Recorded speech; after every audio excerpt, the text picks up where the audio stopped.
Welcome to Meet the Changemakers with me, Dr. Audrey Tang. It's the show where I get to speak with charities, causes, social enterprises, and the people who are making changes in their corner of the world. Now, today I wanted to talk about one of those topics where we don't talk about it enough, but it affects more people than we realise, and that is gambling. Gambling's one of those addictions that has the potential to affect many lives, but unfortunately makes the gambler feel more and more isolated, perhaps as they're even trying to deal with their addiction. And to help me discuss this and to talk about what we can do, what you can do for yourself, what you can do to help other people, are Sarah Ruggirello and Matt Burgiss from Gamcare. Welcome to Meet the Changemakers. Hi, how you doing, okay? Very well, thank you. Thank you for being here. I'm going to start with you, Sarah. And we hear more of these gamble-aware slogans. So we do sort of know that there is an issue with gambling, at least now. But the thing that I find is it starts off as a game. It starts off as maybe a night out. And it creeps up on us. It's quite an insidious addiction. Could you tell me a little bit more about why this happens to us when we know perhaps we need to be a little bit more responsible with our behaviours? I mean, yeah, I think firstly it's great that, you know, we are seeing more gamble-aware slogans, and that's a really good sign that actually it's getting more out there, and the awareness is growing around gambling and gambling-related harms.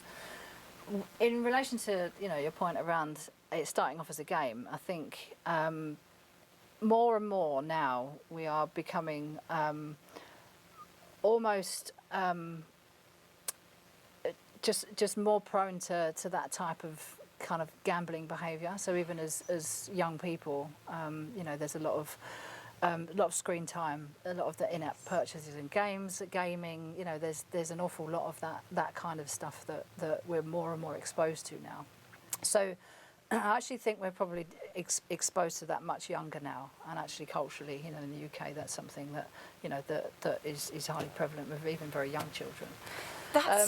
That's just really interesting, and I just wanted to pull out on that because I know we were talking briefly before the show. I was saying how I used to go with my family to the slot machines at the beach, and that was just a fun day out, but actually, that's gambling. A very low level, but essentially it's the same sort of transaction, it's the same sort of behaviour. For some reason, and we may not necessarily understand fully what those reasons may be, some people are prone to developing, you know, more problematic type behaviour with that sort of game. There's a you know, the pleasure reward systems in the brain. When we are expecting a reward, you know, we get a release of various neurotransmitters that makes us feel good. Yeah. So when we get the reward, we feel good and we want to do it again. And some people will then develop more harmful gambling behaviour. And we don't know who is likely to... Not necessarily, but there may be certain types of people that will be more prone to that, and you know, possibly people that, you know, that have been exposed earlier or you know, have you know, their brains work slightly differently, or have a less healthy kind of relationship with kind of the pleasure reward. Yeah, no, that's very true. Now, Matt, you work for Gamcare, but you have also been a beneficiary, recipient of the work that they've done. And you are very kindly sharing your story of your relationship with gambling. Yeah. Please. Absolutely, you know, yeah. So I started gambling, I say I started gambling when I was like 15, 16, and what I mean by that is obviously, certainly on your 16th birthday, back when I was 16, you could gamble on scratch cards at that age. So, you know, that's the first thing you kind of do is I'm legal to go and buy scratch cards, that's what you're going to do. So, yeah, I started buying scratch cards at that sort of age and occasionally sneaking into bookies a little bit underage and placing the odd bet. But, so, yeah, I always say it started then because, you know, I do look back at that and think it did play a small part in what sort of came next. But I guess the real proper gambling, if you like, started when I went to university. So. Right. I went to university, I literally just turned 18, I'm summer born, so yeah, I very quickly, I played for our university kind of football team, and our Sundays very quickly became that we would like, you know, we'd play football in the morning, we'd go home, get showered, we'd all rock to the pub to go and watch like the football that was on telly, and then, you know, about 3 or 4 doors down there was a bookies that we'd go in before and after and place bets on, you know, the games about to come up. So that was kind of, you know, very small amounts, social, you know, kind of the ways that a lot of people start gambling. But then, I guess over time, like I discovered like I was in bookies a little bit more often than I'd ever had been, and I saw like the machines that they had, like fixed odds betting terminals, so like you could play virtual roulette, virtual blackjack, slot machines, all that kind of stuff. And I guess like I remember seeing my mate kind of playing it and winning a bit of money, and I thought I'll have a go. Like I think I stuck something like £4 in, and I ended up walking away with about 30. And I thought, cool, that was quick, and also, you know, I won probably more money than I'd ever won in my football bets. So then, yeah, I kind of started to, over time, you know, I'd find myself like in the bookies playing them, not on a Sunday, not with my mates, and you know, that kind of started to happen. And I guess, you know, throughout so this is obviously like 3 years at uni, so the first 2 years that happened more and more.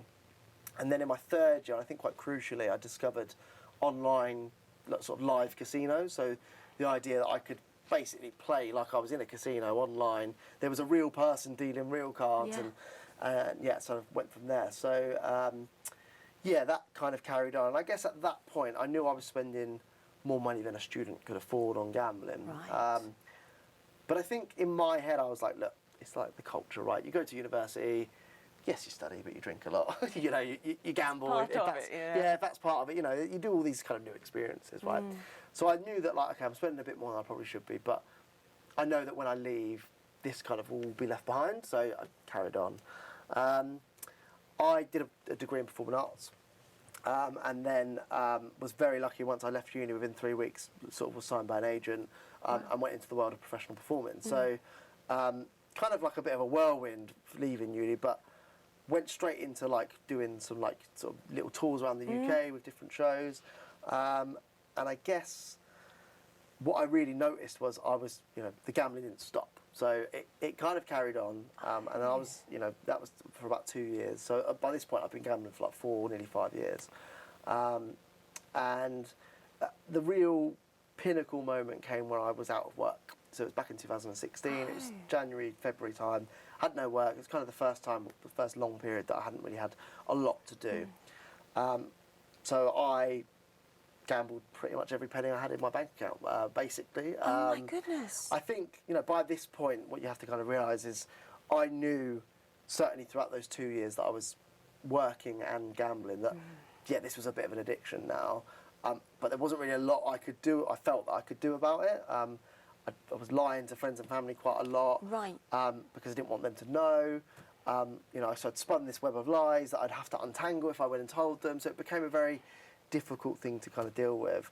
But yeah, there was a lot of, what I realise now, looking back, there was a lot of kind of depression that caused, because I knew that there was a lot of shame and guilt, and I knew that was kind of what was happening. But yeah, so, you know, I had a night where I was gambling, and by this point, I should probably say that, like, you know, I was gambling like 16, 17 hours a day. Oh like, my goodness. And not earning as well. So no, you've yeah, got- exactly, yeah. So obviously I'd just come off a contract over Christmas that, you know, I'd been paid quite a lump sum at the end of it. So I had money in my savings and stuff, but yeah, no real purpose during the day.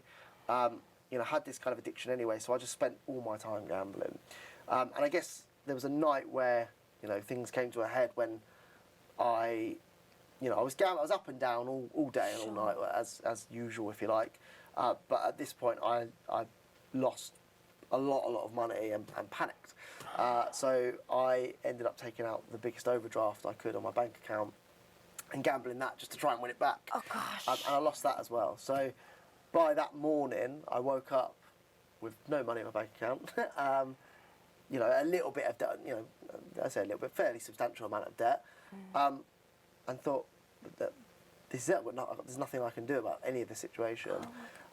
Unfortunately, because of the headspace that I was in, that led to quite a serious suicide attempt, and you know, I did you know, try to take my own life.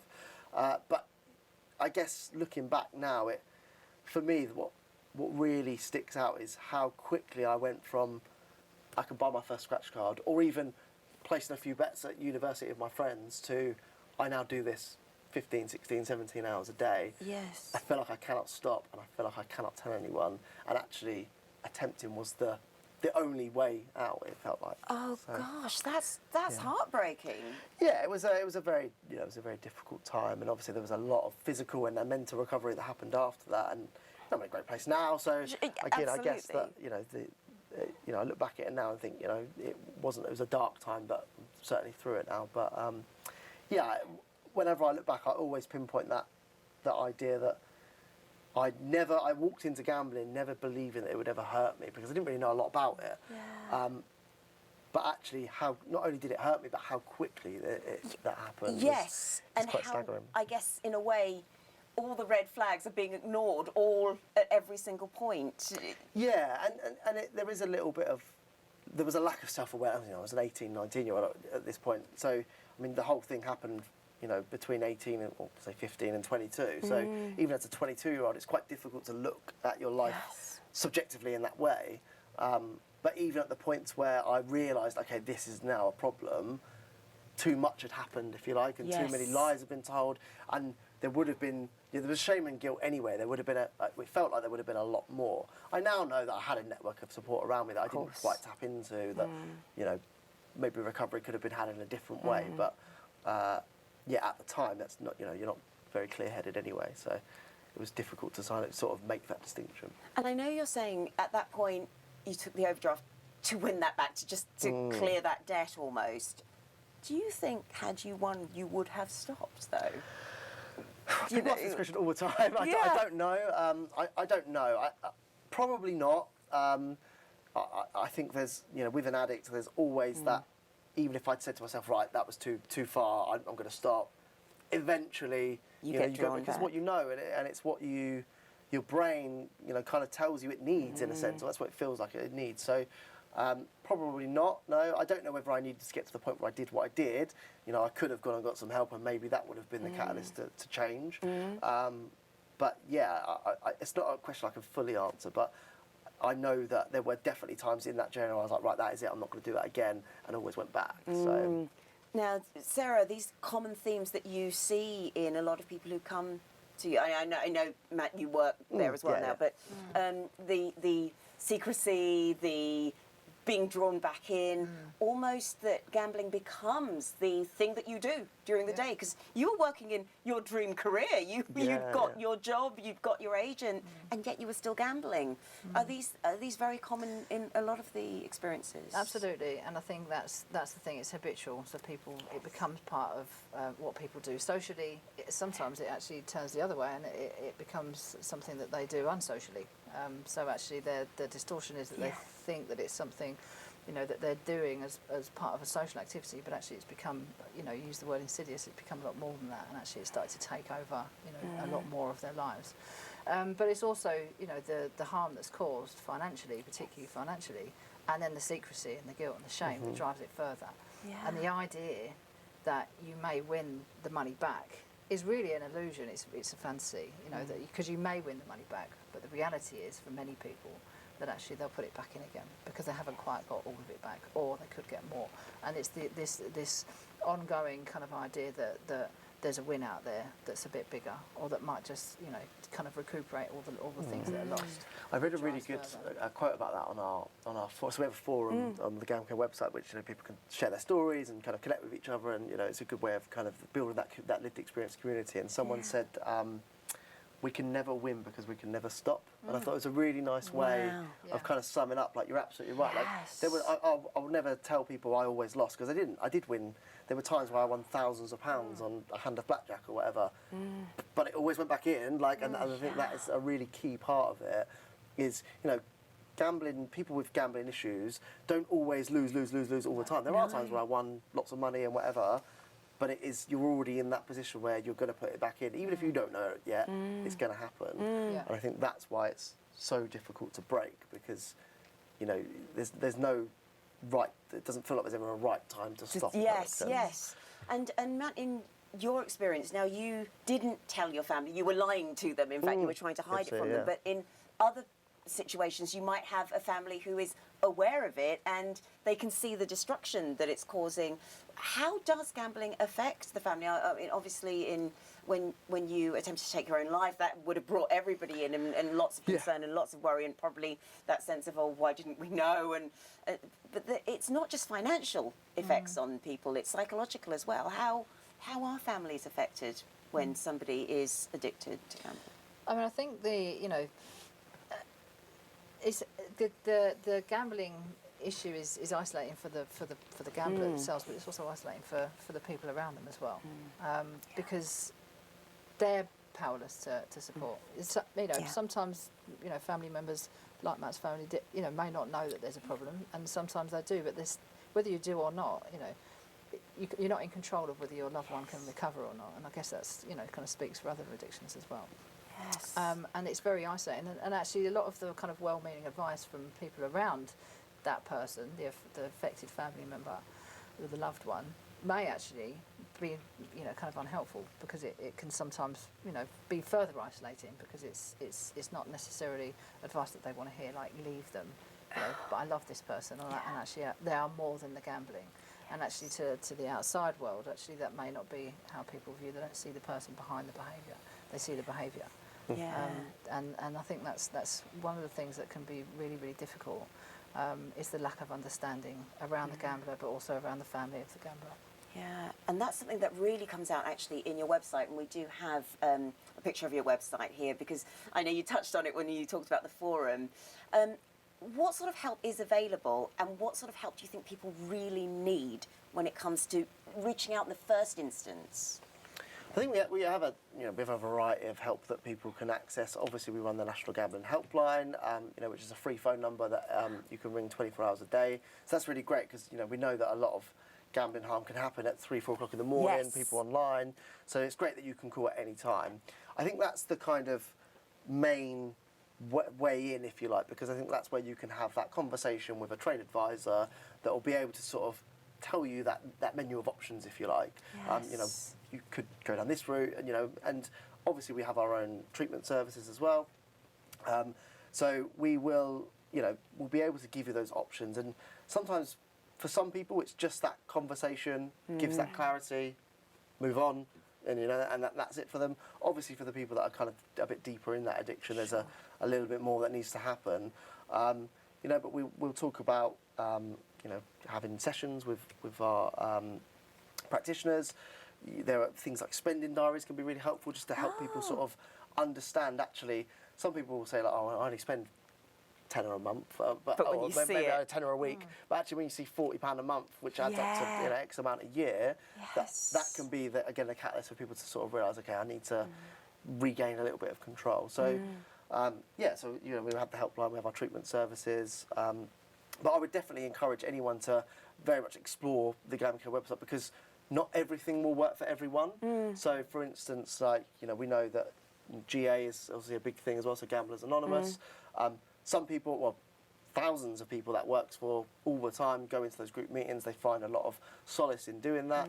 I personally am not the sort of person that would work with, but we really understand at Gamcare that there's not one size fits all. There is people need a lot of options to recover, right? So that's what we can offer, and I would certainly encourage people to either pick up the phone, or you can do it via live chat, or you can even do it on WhatsApp now as well. So you can go onto our website. And there's always someone there, isn't there? That's the thing. Yeah. There's a real person that you can speak to who gets it and who understands it. Another thing that I've seen on your website, which I think is wonderful, is you offer training for companies and people to understand the issue better. Can you tell me a little bit more about those sessions as well, please? Yep. So we offer training to other professionals in a variety of different areas. So mental health, drug and alcohol, all across the helping professions really.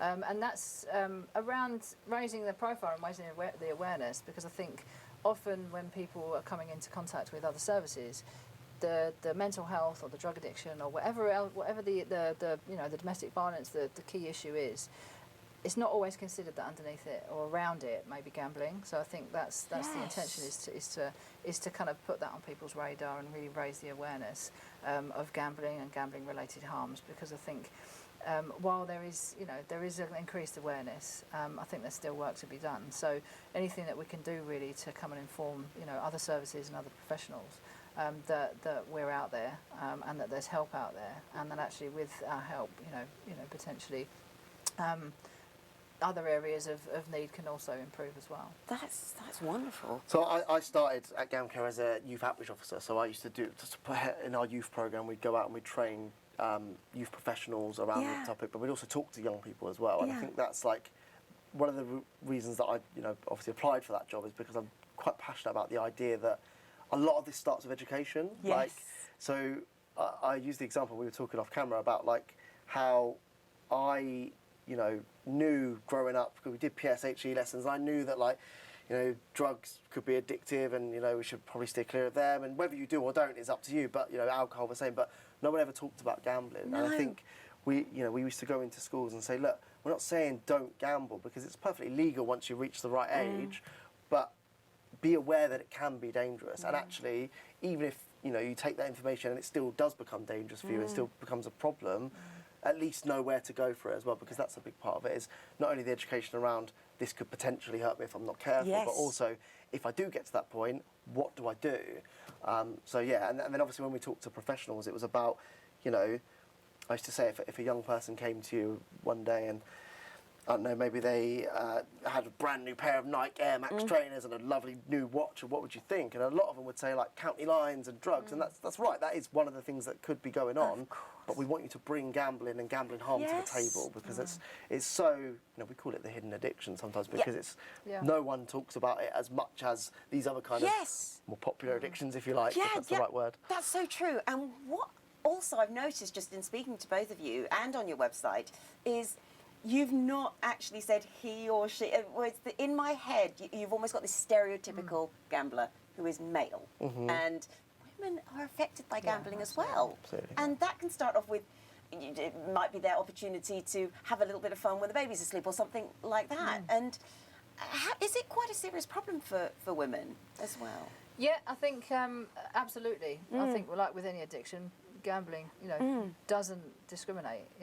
Developing a harmful behaviour is not, a discriminatory thing. Anybody can become addicted. And I think you're right. I think even just as a mother myself, my maternity period was a little boring and unfulfilling. And I remember feeling quite kind of, after being quite busy in the hustle bustle of work, being at home with a little one. And using my phone too much, and actually, again, it's this idea that these, gambling apps and things like that, they're very accessible. Yeah. They're at your fingertips. You link to your card, so it's very easy. It's very easy for anybody to pick up gambling and also put it down. But sometimes that can become harder, particularly at times in your life when you may be a little more vulnerable. And I think that really comes out in what you're both saying, that gambling does give you this thrill almost. It can fill quite a void, and that can be both problematic but also quite exciting. I mean, how would you suggest somebody tries to maintain a healthy relationship with maybe a bit of a flutter now and then? For me, it's about being honest with yourself for a start, but also there are things that you can put in place to before you even start gambling that can help. So a lot of especially online, you'll get a lot of player protection tools. So things like you can put like limits, so time limits and money limits. So I can say online, right, I only want to spend 30 minutes gambling and I only want to spend £20, and whichever one I reach first, it will pop up saying it's been 30 minutes or you've spent £20. Yeah. And that's a way of controlling, because it is, I've been there, so I know that you can sit in front of a slot machine and forget that actually every time you do that, it's costing you £1, and you do that 100 times, that costs you £100, and you might not have wanted to spend that, or you end up spending hours and hours doing it, like I did again, 15, 16 hours. That didn't feel like 15, 16 hours. I kind of had it down into a bit of a pattern that it just took up the day. So certainly using the tools that are available, and there are some, keeping track of what you're spending, but also really, when I say be honest with yourself, I mean question not just how much am I spending, how much time am I spending, but how does that make you feel? Because you might lose £10 and I might lose £10 and I might go, it's just a tenner. You might go, I actually really needed that for this bill or for this, whatever I needed to do this week. So it's different for everyone. It's not just a case of if you're spending more than £50, you've got a problem. If you're spending less, you haven't. But really try to assess that in your own, emotionally, how does that make you feel, and what effect does it have on you financially, but also the people around you. Are you spending less time with your kids because of that? All these kind of things you need to be actively questioning. I think that's for me the way to to stay safe, or or at least keep gambling at a safer point. And is there any point where it's actually best to just cut off completely, or is that impossible? I mean, it's like when someone's trying to lose weight, you can't avoid food. Absolutely. You have to build a healthy relationship with it. I think that's that's something that's quite individual, and I think that's we certainly don't come from a viewpoint that total abstinence is the only way. Yeah. I think it's not true. Some people are able to get a healthy balance back in the same way that every now and again, if you've been on a diet, you can indulge. But there's no kind of hard and fast rule, and I think it'd be irresponsible for us to kind of to plug either way really. I think it's about seeking support, seeking help, raising your self-awareness of your behaviours. How do you feel when you're gambling? But also, how do I feel when I'm not gambling? Yes. What's going on? And I think Matt put it really, really well. That it's about having that awareness and switching on to what's kind of going on in my behaviour, but also how's that impacting, Yes. How much time is that occupying in my head and in the rest of my life? Very much about digging a lot deeper than that superficial dopamine hit in a way of reward. And just the fact, and just not just thinking about the fact, I can afford it, so it's all right. Like, yes. You'll be a millionaire, and if you're spending, even small amounts of money, but it's making you feel terrible, and then you're withdrawing from family occasions because you want to be gambling, that's a problem, Yes. right? That's an issue. All right, it might not affect them in a financial way, but it does in other ways. And I think to think more broadly is probably a better way to. Absolutely. That's such a very powerful message, is to look at it holistically and the impact holistically. So if you do now have, I know you've had so many wonderful messages, but if you have one key message that you would like to give each of you about making those changes, even though they may seem hard or overwhelming or difficult, what would you say? It's very easy for me to sit here and just say, speak to someone that you trust, or come and speak to our services, phone the National Gambling Helpline and get in touch. It's very easy for me to sit here and say and do that, but really think about, I remember thinking, like, if I go into one of them services, my whole web of lies, my whole life for the last 5-6 years is going to, be unspun, and it's going to be terrible. Really, try not to go too much into that way of thinking. It's hard. I'm not going to pretend that it isn't, because absolutely it is.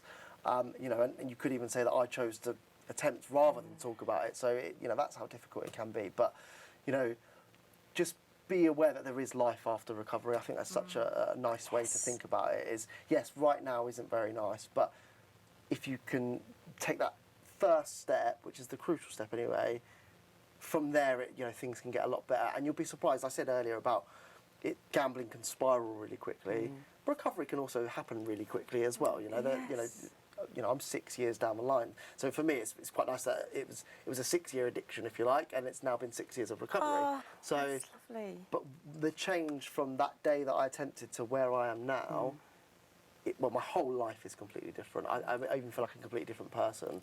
So, just be aware that yes, it can spiral very quickly, but it can get better a lot quickly. It's just that first step, and I think you'll be surprised at the people around you, the support that you can get from them, and it's not all doom and gloom all the time. Yeah, that's wonderful. And just really to echo, I think it's about making that call, making that contact, reaching out, getting the support for whoever it's from. Whether it's a trusted friend, a loved one, Gamcare, GA, Gamblers Anonymous. Just to make that first step, and so many of the people that I've spoken to over my time working at Gamcare, it's the relief that somebody experiences and that they communicate when they've finally reached out and asked for support, and they've said, actually, I need some help.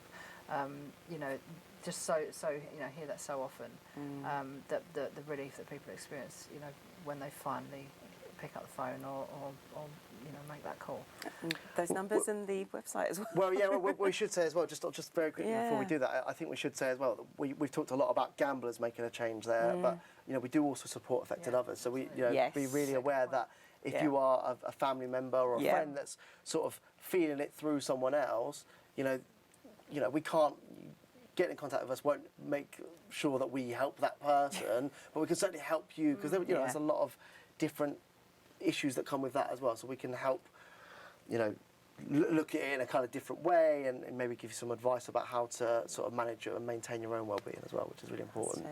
But yeah, so our national gambling helpline number is 0808 8020 133, and our website is gamcare.org.uk.